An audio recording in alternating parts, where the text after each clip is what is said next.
Finally আজি পাই গ'লো। सपने ऐसे देखो कि दुनिया को लगे ये तो पागल है।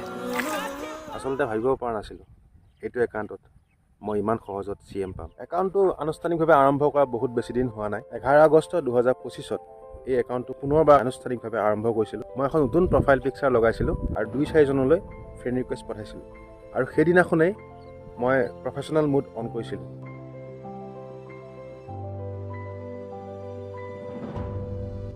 জুবিন দা গুচি যোৱাৰ পৰাই ফেচবুক ভালকৈ কৰিব মন নোযোৱা হ'ল, মন চন একেবাৰে ভাল নলগা হ'ল।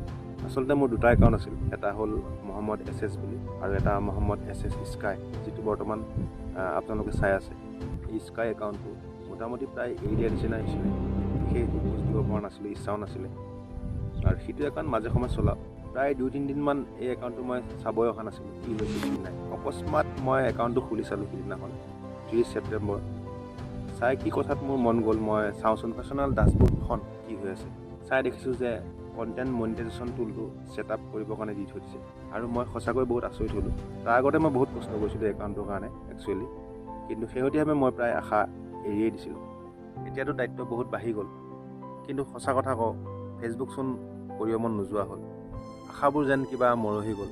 স্কাই একাউণ্টটোৰ প্ৰতি বেলেগ কিবা এটা মোৰ মৰম আছে, নাজানো হয়তো বেলেগ কিবা এটা কৰিলোঁ হয়। 11 আগষ্টত মই আনুষ্ঠানিকভাৱে এই একাউণ্টটো মই মুকলি কৰিছিলোঁ, ৰাইজলৈ মই ফ্ৰেণ্ড ৰিকুৱেষ্ট পঠাইছিলোঁ আৰু প্ৰফেশ্যনেল মুড অন কৰিছিলোঁ। প্ৰায় 1 মাহ 20 দিনৰ ওচৰা-ওচৰি এই একাউণ্টটোত ফেচবুকে কণ্টেণ্ট মনিটাইজেশ্যন টুলছটো দি দিলে। গতিকে সঁচাই বহুত ভাল লাগিছে আৰু মহান আল্লাহ পাকৰ ওচৰত মই বহুত বেছি শুক্ৰিয়া আদায় কৰিছোঁ, কাৰণ ইমানখিনি সৌভাগ্য তেওঁ দিয়ালে।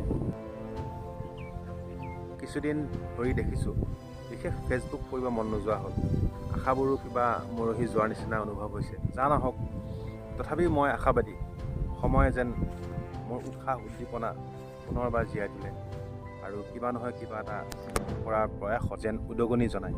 নাজানো সময় আমাক ক'ত লৈ যায়, কিন্তু আশাবাদী ফেচবুকৰ সেই জগতখনত আমাৰ হেৰুৱা সপোনবোৰ বিচাৰি আমাৰ লক্ষ্যৰ নাওখনি মেলি পুনৰ সজোৰে যাত্ৰা আৰম্ভ কৰিম ইনশাআল্লাহ।